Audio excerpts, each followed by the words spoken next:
Once upon a time, there was a boy. I loved animated movies from an early age, and I sort of dreamed of making my own comic books or animated movies when I'd grow up. Who wanted to tell stories a whole new way. Jordan was a master in game design. He rotoscoped his brother's movements. And created A Tale of a Prince. Jordan managed to create such deep emotions that ushered in a new age of gaming. Prince of Persia is also kind of considered one of the first action-adventure games. Sands of Time, unfortunately, it didn't really translate into the blockbuster sales that was expected. This is the story of the Prince of Persia series.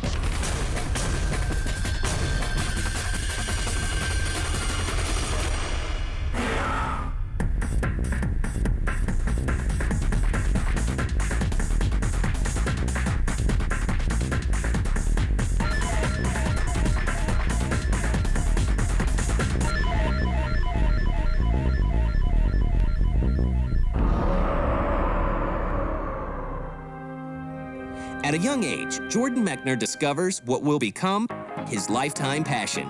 I loved animated movies from an early age, and I sort of dreamed of making my own comic books or animated movies when I'd grow up. In 1979, a new computer from Apple gives him a chance to make his dreams a reality. When I was in high school, the Apple II computer was invented, and to me that was just the coolest way of telling a story on screen, that I could actually do at home without any special skills. It was beyond my means to do an animated movie or a live-action movie that would be any good. But I could do a computer game that would be pretty good. Within that, create a story in a world that the people who played the game could then experience and enjoy. His interest in creating games and storytelling carries over into college. I went to Yale in New Haven, Connecticut, and I ended up majoring in psychology. But mostly what I did during my 4 years of college was go to the movies and program computer games, which really cut into studying and so forth. It's not long before Mechner's talents are discovered by a publisher called Broderbund. Broderbund was probably the biggest software company of that time. And I mean, they were publishing all kinds of games. So if you were a game maker at that time, being hooked up with Broderbund was a pretty significant deal. While still a college student, Mechner goes to work on his first game for Broderbund. My first game, Karateka, one of the things that inspired it were the film studies classes that I was taking at the same time. It seemed to me that games were kind of at a stage where silent films had been at the turn of the century. For that reason, Karateka was structured very much like a silent movie. And there were a lot of technical limitations that games had at that time, which silent movies also had. Characters couldn't talk, you couldn't really move the camera. Karateka comes out for the Apple II in 1984. It sells 500,000 copies. During my senior year, Karateka was published and did very well. So when I graduated, instead of getting a regular job, as most of my friends did, I thought, well, I'll just do another computer game. Mechner graduates in 1985. 1 year later, he begins work on a new project. He finds inspiration in a famous silver screen archaeologist. There's a scene in the first 10 minutes of Raiders of the Lost Ark where Indiana Jones is running towards the ledge. He jumps and he misses it, but he grabs on. He grabs a root, and he pulls himself up and rolls under the gate just as it's closing. I mean, that kind of suspense, I wanted to get that into a game. Mechner wants to combine the feel of a movie he loves with an Arabian setting similar to 1001 Nights. The result is a 2D action-adventure game called Prince of Persia. In many ways, Prince of Persia is kind of like a sequel to Karateka. Prince of Persia took the same fluid animation and very simple, emotional, melodramatic story and combined it with kind of a modular, traps-based environment. His whole view of the thing was to really incorporate the story into the gameplay rather than, stopping the game and then showing some story and then continuing with the story. He really wanted to roll that all into one thing. The challenges of making a game like Prince of Persia are daunting, but Mechner is determined to bring his vision to life.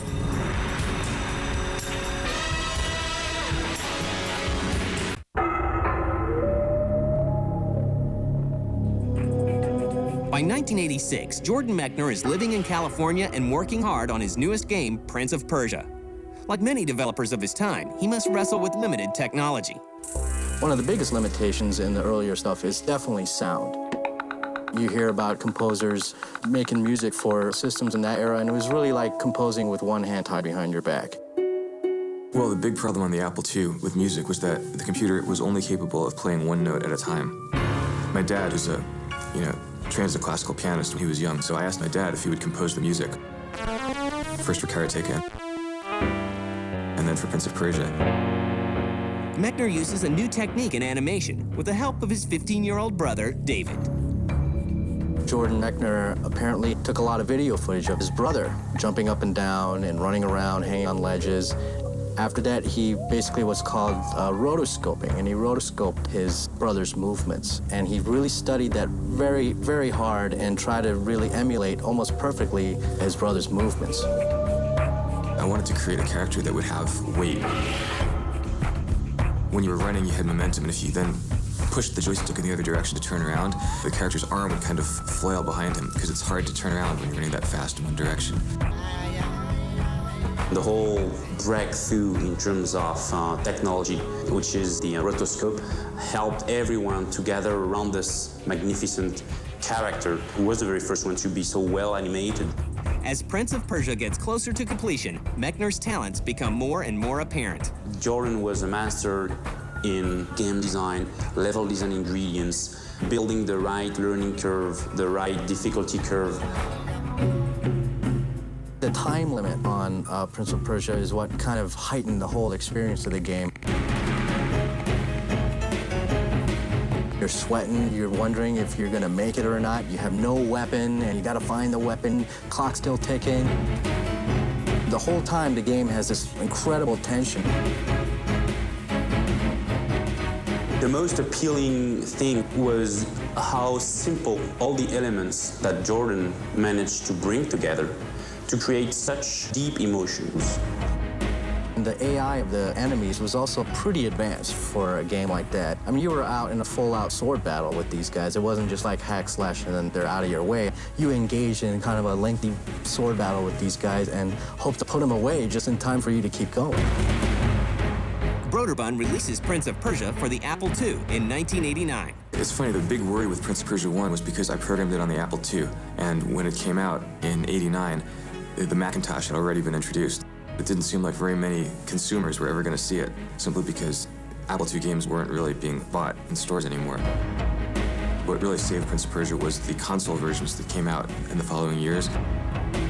The first Prince of Persia game is a huge success, not only because it created a palette for the rest of the video game industry to work off of, but also it was ported to so many different systems, and there were people playing that all over the place. Prince of Persia will go on to sell 2 million copies. Meanwhile, Mechner decides to take a break. And at that point, I'd spent a good part of my youth writing computer games, and I was kind of eager to get out and experience the world and have adventures and so forth outside of the industrial park in Northern California, where it seemed like I'd been forever. So I went back to New York, went to film school, then I lived in Paris to make a film. But he doesn't step out of games completely. When Broderbund came to me, wanted me to do Prince of Persia 2, my first reaction was, no, I don't want to program another game. It's too hard. It takes too long. We were able to work out an arrangement whereby I didn't have to program it. I would just come up with a story. I would do storyboards, and then they had their own team of engineers and artists who would do what I saw as the hard work, which I had to do on Prince of Persia 1. So this was great because I was actually living in Paris, and I was able to send back and forth everything they needed to keep working on the game. Mechner spends the next 4 years shooting a short film and working on a sequel to Prince of Persia. Prince of Persia, The Shadow and the Flame comes out for the PC in 1993 and outsells the original. In 1997, Mechner branches out and releases an adventure game called The Last Express. The game is praised by critics, but sales are sluggish. So it was kind of this bizarre labor of love, this project that took us 4 years to do. And ultimately, there was not a huge market for adventure games in '97, especially adventure games that took place in 1914 on the Orient Express. The game's beautiful. I love the project. I think all of us who worked on it are very proud of it, but it didn't have the kind of success that the Prince of Persia games did. With the disappointing performance of The Last Express, Mechner feels like he's done with games.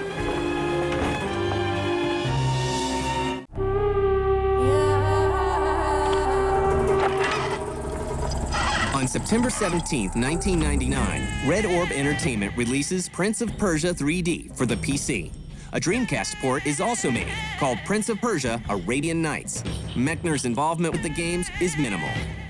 I went on from Last Express to write movie screenplays.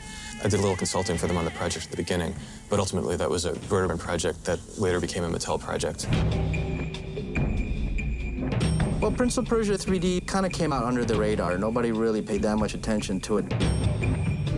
Mechner decides to take another break from the game industry to make a documentary. I took a few years off from making video games and focused on my other love, which is film. The project was a documentary about a neighborhood of Los Angeles that was destroyed in the 50s to build Dodger Stadium. It's called Chavez Ravine, a Los Angeles story. Meanwhile, a French company called Ubisoft picks up the rights to the Prince of Persia franchise and calls on their studio in Montreal, Canada, to work on reviving the series. In secret, we were already working on very early prototype and first mock-up for the game. Jordan and I met for the first time at E3 2001, and we immediately discussed the idea of making a rebirth for this license. In July 2001, 2 months after I've met with Jordan, I invited him here to show him what the team have made at that time. And when he saw those mock-ups, those little AVIs we've made, he was totally flabbergasted. And I will remember all my life Jordan's words saying, "This is reawakening the joy of making video game to me." I think we all saw this as a terrifically exciting opportunity to take something that was so old that we loved and make it new again. We had, the godfather of the license and the action-adventure genre telling us, go ahead. And then we started. After 8 months in development, Jordan came in as the official scriptwriter, and he rewrote a new story, totally new, and worked with us till the end. Ubisoft Montreal looks to other games for influences on how to make Sands of Time truly unique. Eco was one of our main influence, and then we had an example of the type of game we were trying to make already. And also Tony Hawk Pro Skater, that was another where you can really, you just play and try stuff and be good at it and have really a spectacular character. One feature that truly sets the Sands of Time apart from other games is the player's control over the flow of time. Wouldn't it be cool if instead of dying, you could turn back time, rewind, and then replay from that point? That way you could play continuously, and only rarely would you die and interrupt the fun of playing. We wanted to have our own technological breakthrough. I could turn back time. Which is all the control time features, the real-time rewind.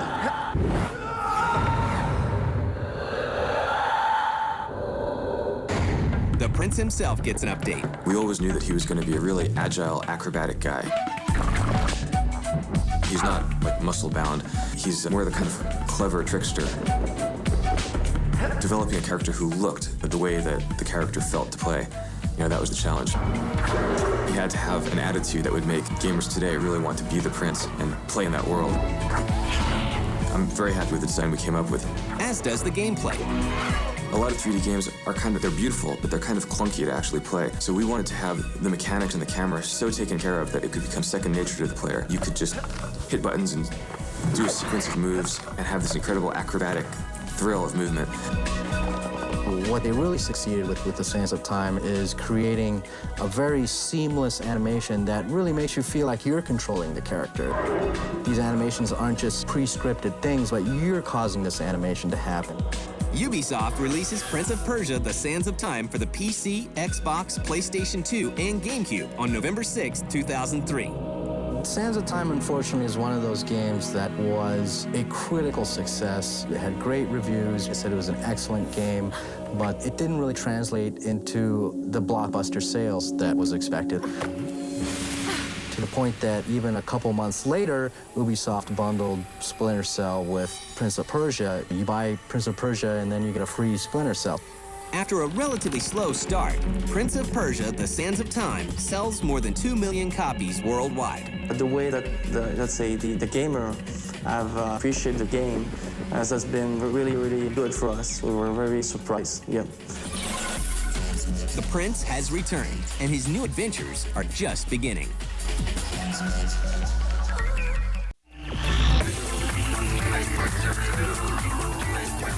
After its 2003 release, Prince of Persia: The Sands of Time is showered with praise and sweeps the 2003 AIAS Awards. And the award goes to Prince of Persia. Prince of Persia. Prince of Persia. Prince of Persia. Prince of Persia, Sands of Time. We received 8 prizes. It was a little bit embarrassing after like the 5th, when we had to come back all the time on the stage and say, Thank you very much. Thank you all. Thank you very much. Thanks, guys. thank you again for that award. That was beautiful to say. Thank you very much. Winning awards in a place like DICE really goes to show that your peers respect you, that people in the industry that you work with really respect what you've done with the game, which I think is a huge honor to have. Work on a sequel titled Prince of Persia: Warrior Within begins immediately. When we started the project, we looked over Sands of Time. We didn't want it to change everything because the recipe was good in the Sands of Time and improve what can be improved. The team sets out to make a darker, grittier game. The prince himself has changed. He's evolved. He's the same character, but he's grown up. He has grown up, he's much more mature. And everything around him also have matured. There's a good landscapes that you're gonna see in the game. There's no texture. I have to put all the textures, do the modeling, refining, because it's all edgy like this. There is a link in the story between the Sands of Time and Warrior Within. In the first game, he made a little mistake, opening the hourglass. By doing that, he screwed up the timeline. He called upon himself his own incarnation of fate, which is what we call the Haka, which is based on the true Persian mythology. So this is the Haka, one of our big bosses, and the idea was to give him more of a badass walk. I'll go in and add some up and down to give him more bounce because he's such a big guy. The Haka is the guardian of time. It's a huge beast that cannot be killed. Prince is about this size next to him. The Haka's job is to kill Prince. So the sad news is that the prince gonna die. He cannot change his fate. He has to die. So, of course, as a hero, he will try to find a way to change that. The prince's full idea is to rewind time before even the creation of the Sands of Time. Because no Sands of Time, no the Haka. And no the Haka, happy, happy joy. In the game, we're going to travel through time. This one is like in the present. But now he can also travel in the past for centuries. Which enabled us to go a little bit earlier in time, so we could visit some different kind of environments. We were going to ancient Persia rather than the Arabic style of the previous game. So this time it's more a mix between Persian and Greek. The highlight of the sequel is an enhanced fighting system. So the freeform fighting system, as a gameplay mechanics, is basically a mix between the Prince of Persia fighting system and the SSX combo stuff, where you can basically define your own fighting skill. The freeform fighting is just how to make the experience in the combat unique. In the fall of 2004, Ubisoft releases Prince of Persia: Warrior Within for the PC and all the major consoles. Meanwhile, Jordan Mechner combines his two greatest passions, games and film. Jerry Bruckheimer and Disney have picked up the rights to make Prince of Persia as a feature film. I'm writing it. Jerry Bruckheimer is producing for Disney. This is a terrific, exciting chance to kind of bring the Prince of Persia full circle to his cinematic roots. As Jordan and the Prince tackle the challenges of the big screen, it's important to recognize how far they have taken the world of gaming.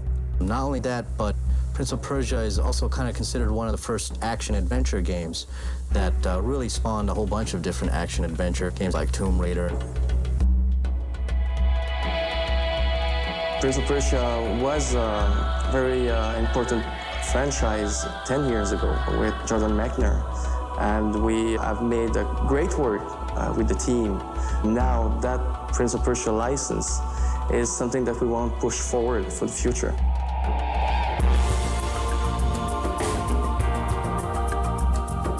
I don't think I could have foreseen that 15 years later, Prince of Persia would still be alive, and still be played and remembered.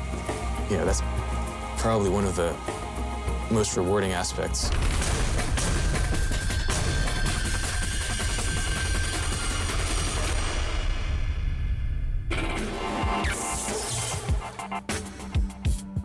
Phone, 1.2 megapixel camera and holds 5,000 MP3s. Wow, that's really impressive. Oh, hold on a second, sorry. Hello? Yeah, hey, I'm in the middle of lunch. Can I call you back? All right, cool, thanks. So that's a lot of MP3s. Yeah. See the best, greatest, biggest, shiniest, coolest, and blinkiest new stuff coming next year when the Screensavers goes live at the Consumer Electronics Show January 6th and 7th at 7 Eastern. Hold on, let me put you on speakerphone. No.